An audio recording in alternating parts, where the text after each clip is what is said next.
Bismillahirrahmanirrahim. Assalamu alaikum. Welcome to Newsroom. I'm your host, Khalid. Today is the 15th of September 2022.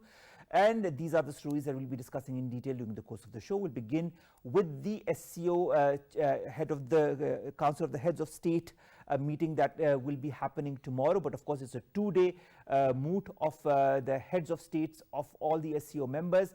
Our Premier Shehbaz Sharif Saab, along with our Foreign Minister and other ministers, are there in Samarkand as we speak. Our Prime Minister met on the sidelines of the conference with many important leaders, which include the Iranian leader, the Russian president, as well as other leaders that include the Belarusian leader and the Uzbekistan leader, as well as from Kazakhstan and Tajikistan. There were meetings also, delegation level meetings that were held on the sidelines. And this is, of course, a forum to not only engage all the countries that are a part of the SCO, but also to make people understand each other's perspective in order to build a common point of view. Let's come and begin with our first story, and that concerns the Shanghai Cooperation Organization. The Council of the Heads of the Shanghai Cooperation Organization are meeting in this two-day moot in Samarkand in Uzbekistan. Our Premier is there as well, along with different cabinet members, including our Foreign Minister. More in the following report. The 22nd Shanghai Cooperation Organization Summit is being held this week in Samarkand against the backdrop of a geopolitical upheaval challenging the world order. The world is coming to Samarkand has been the theme of preparations for the annual meeting, to be hosted by the group's current chairman, Uzbek President Shavkat Mirziyoyev. Prime Minister Shehbaz Sharif arrived in Samarkand, Uzbekistan on a two-day trip, and Uzbekistan Prime Minister Abdullah Aripov received Prime Minister Shehbaz upon his arrival at the airport. Shortly after arriving, the Prime Minister visited Khizr complex and paid his respects at the mausoleum of Uzbekistan's first president, Islam Karimov. On the first day of his two-day visit, the Prime Minister held separate meetings with Uzbekistan President Shavkat Mirziyoyev and Tajikistan President Emomali Rahman, reiterating Pakistan's commitment to Shanghai spirit. Prime Minister Shehbaz Sharif emphasized that global economic turbulence has necessitated the need for more cooperation among SCO member countries. Originally envisioned as Shanghai 5, today SCO member states include more than 3.5 billion people, and the SCO over the past decade has cooperated in many fields, including counter-terrorism. The Samarkand conference is taking place at a very critical time in an atmosphere of fast-changing geopolitics, and a strong Euro-Asian alliance is not only imperative for economic cooperation but also for regional security. We've been joined in the studios by Khalid Taimur Akram. He's the Executive Director of the PRCCSF. Thank you very much, Khalid Saab, to have joined us. Khalid Saab, SCO, founded in 2001, and Pakistan is a member since a couple of years. How important do you feel in this current global and regional scenario, as well as the floods that have engulfed Pakistan and the situation that has emanated out of it? How important is this meeting of the Council of Heads of State of the Shanghai Cooperation Organization for Pakistan? Yes, Shanghai Cooperation Organization was basically established as Shanghai 5, as told in the previously, and subsequently the members increased, and initially the Central Asian countries, they became the members, and then back in 2017, Pakistan and India, they were given the full membership of it. Right now we have 8 full members, 4 dialogue partners and 6 observers. And in this meeting, hopefully Iran and Belarus will be given the full membership. Shanghai Cooperation Organization is a very potent organization which looks after the regional connectivity, which is very pertinent to this region, especially in the wake of CPAC and BRI. In addition to that, Shanghai Cooperation Organization also has a component which is known as RATS, Regional Anti-Terrorism Structure, which basically works on the counter-terrorism in the region. And also it has other components relating to enhancement in financial institutions, and also it caters for all the regional countries visa regimes and other things. All right. Khalid Sahab, how important is the commitment of all the member states of the SCO to the Shanghai spirit, to the SCO vision, as has been enunciated by our Premier in a tweet that he posted some time back, that he said that the vision represents the aspirations of 40% of the world's population. 40% of the world's population is part of the SCO. Yes, it's a very interesting phenomena that right now 40% of the population is part of the SCO, and with every passing day the countries are increasing, and we are hearing that in days to come countries from even Middle East would become the part of SCO. And people, some experts in the West, they equate it with the European Union model. But it is not like the European Union model. It is much more beyond that, because it goes with the concept of the community of shared future, where there is a win-win situation for all the stakeholders. And plus it also gives a structure for the free trade between the SCO countries. All right, Khalid Saab, in this worrying state of geopolitical and geostrategic transformation that is happening in the region, in the world, how important is the role that the SCO could play? SCO has been playing, since last couple of years, SCO has been playing a very important role, but in background. But lately we have seen in the wake of the Russian-Ukrainian conflict, we have seen China and the other regional countries playing a role.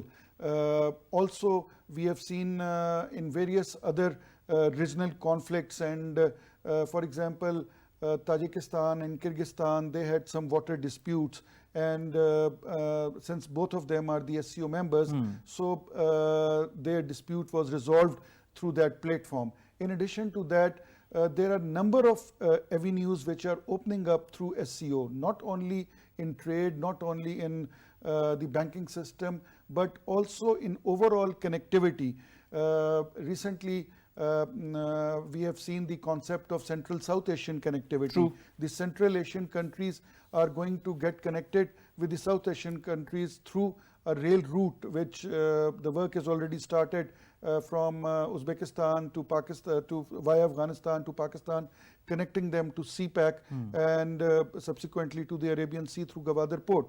So all these projects, all these things are under the framework of the BRI, but most of the BRI projects are being are benefited by these SCO countries. All right. One of the frameworks, or the multiple frameworks that will be discussed during the course of the meeting of the Council of the Heads of State of the SCO will include climate change, food security, energy security, sustainable supply chains, all related to the current scenario that is engulfing the world because of the crisis in the war-like situation between Russia and Ukraine, and also what is engulfing Pakistan because of climate change. Yes, I had already a few months back suggested to the SCO Secretariat that they must have a regional climate change mechanism, because right now if we see the climate change is being tackled mostly in Europe, and in this part of the world, in our region, we do not have any potent organization. But why is that so, in your point of view? Why has there been a delay in order to tackle something as important as climate change? Actually, this climate change subject was being catered mostly by the European Union countries, and they had made a central agency for that. But ever since then, no region has thought that to have an independent regional infrastructure on the climate change. But we have seen now these floods in Pakistan are unprecedented. But as the United Nations Secretary General had said, that these floods in Pakistan are not due to the fault of Pakistan. Of course. It is due to the fault of G20, all the carbon emitters, the major carbon emitters. So we need to have a regional infrastructure under the umbrella of the SCO, which should cater that all the regional countries should sit together and talk about the climate change. For example, Pakistan and Tajikistan, we share the same glaciers. We share our glaciers with India also. True. But there is no mechanism that we can sit together at a multilateral platform and talk. So SCO can be part of that. Also, we have seen in terms of trade, we have seen in pandemic, especially about Pakistan, that our trade with Western countries had gone down to nil. And we did not till then had our trade linkages with the regional countries. So this SCO is now providing our trade linkages with the regional countries, especially through Afghanistan. Now the situation in Afghanistan is getting better, and the land route is has opened up. And this, as I said, this project, railway project, which was the brainchild of the Uzbek President, His Excellency Shavkat Mirziyoyev, in which Pakistan and Afghanistan both are signatories. So this project is likely to get completed in next 5 years. So it will connect these SCO countries with Pakistan and subsequently to Arabian Sea.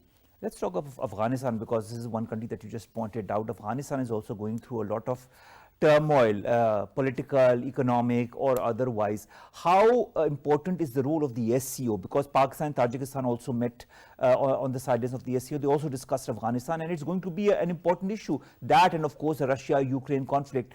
How can countries that are within the SCO help resolve conflicts, issues that pertain to countries that are a part of the SCO? This is a very interesting and important question. We have seen that in the post 15th August scenario, after 15th August 2021, once the US and NATO forces had left Afghanistan, we have seen the regional countries playing a very, very prominent and important role. We have seen Pakistan playing a role, Uzbekistan had been playing a very important role, Tajikistan had been playing an important role, and Iran. So all the countries surrounding Afghanistan had been playing a very, very important role. That is the reason that right now the Afghan government has the mixture of Uzbek ethnic Afghans, Tajik ethnic Afghans, Pakhtun ethnic Afghans. They all are sitting together because all the countries bordering Afghanistan had been playing a role. And now the West has also realized this thing, that the role of the regional countries is must. But if we go back 10 years back, we were seeing that most of the Afghan issues were handled by the US or the NATO. So the regional countries were marginalized. But now regional countries are playing a very important role. And also let me tell you about the United Nations statistics. In the first 6 months of after the US withdrawal, after the US withdrawal, the United Nations statistics are that Afghans had earned $1 billion through the transit trade facilitation. So it means now the transit trade is happening, and now the Afghans are the Afghan government is collecting their revenue through this transit trade. So whether we like it or we don't like it, Afghanistan is one of the major countries for the regional connectivity, and stable situation in Afghanistan would help not only Pakistan but all the regional countries in getting together under the SCO framework. How important is it also for the SCO countries to guide Afghanistan on how to move forward under a new ambit of the Taliban government, so that the West could also maybe, understand and realize the Afghan perspective? Yes, this has already started happening. Actually, I attended a conference on 26th of July in Uzbekistan. Uzbekistan took this initiative of gathering all the regional countries under one table, on a table, and talking about development of Afghanistan. And the Afghan foreign minister had made a very encouraging statement in that, and he said that we thank all the regional countries that they are now talking about development of Afghanistan and not talking about the security of Afghanistan, because in last 1 year we have seen that all the countries, irrespective that where they are Western countries or Eastern countries, they had been talking about the security of Afghanistan, and they had been showing their apprehensions, but nobody had talked about development in Afghanistan. So Pakistan, Uzbekistan and other regional countries have now started talking about developing Afghanistan. So, and since Afghanistan is also a dialogue partner in an observer partner in the SCO. So I think that under the SCO framework, Afghanistan can be guided. They can also be helped in their development. All right. Now, our premier has met with the Iranian President Ibrahim Raisi, Russian President Vladimir Putin, President of Uzbekistan Shavkat Mirziyoyev, and also a delegation level talks with the President of Tajikistan, Mr. Rahman. This and so many more talks are going to be held in the coming days. Looking at the SCO's agenda that includes promoting peace and stability and seeking enhanced linkages in infrastructure, economy, trade and cultural spheres, how much are these meetings and the collective resolve going to help strengthen countries like Pakistan? Actually, this year, the Uzbek government, which is chairing the SCO conference, they have kept the format in a way that they have kept day one for the bilateral meetings. So it is helping all the SCO member, the head of the states and head of the government to sit together and talk on the bilateral issues and connectivity issues. So we have seen that Pakistan has been, our Premier had been meeting with all these head of the governments and head of the states. All these are very important meetings because all the regional leaders are under the one roof. So instead that you move around to 10 countries and meet with all of them. So it was a chance to explain Pakistan's point of view. And Central Asian countries especially, they value Pakistan a lot because they consider Pakistan as extended part of the Central Asia. Because if we go back, let me also tell you an interesting thing that why this conference is being held in Samarkand. Samarkand was the base headquarter of H.E Taimur. H.E Taimur was a conqueror who conquered almost 50% of the world, which was discovered at his time. And Pakistan, in this part of the world where we are living, Islam came from Central Asia. A lot of people in Pakistan, they are the followers of Hazrat Imam Bukhari, Hazrat Imam Naqshbandi. So they all were from Samarkand and Bukhara. So Samarkand was the seat of excellence and seat of education in all times in the previous times. So having this conference in the Samarkand takes back all these leaders to that era where this complete area was one. And I think it brings also back all these countries that have issues amongst them to the spirit of collectiveness, their spirit of working together to promote the region, to promote all the countries that are part of the SCO. I think that is very important. Yes, very important. Interestingly, if you see that most of the countries of this right now, which are composed of SCO, they were connected somehow. They were connected in one string of pearls long time back. As I said, that Central Asia considers Pakistan as their extended part. Of course. Because of Zahiruddin Babur, because of the Mughal Empire which came over here. So if you go there, they don't say that you are South Asia. They say that this is basically Afghanistan, Pakistan is part of that extended Central Asia. And I think that that spirit continues to emanate through meetings such as these, and I think this meeting of the Council of Heads of State of the SCO is going to pave the way for a stronger region and of course elimination of all such conflicts that exist between the countries. Thank you very much, Khalid Taimur Akram, Executive Director of PRCCSF, to have joined us, to have talked about the importance of the SCO and also the historical perspective. That was very important for a lot of our viewers who did not know about that. Thank you very much, Thank sir. you very much.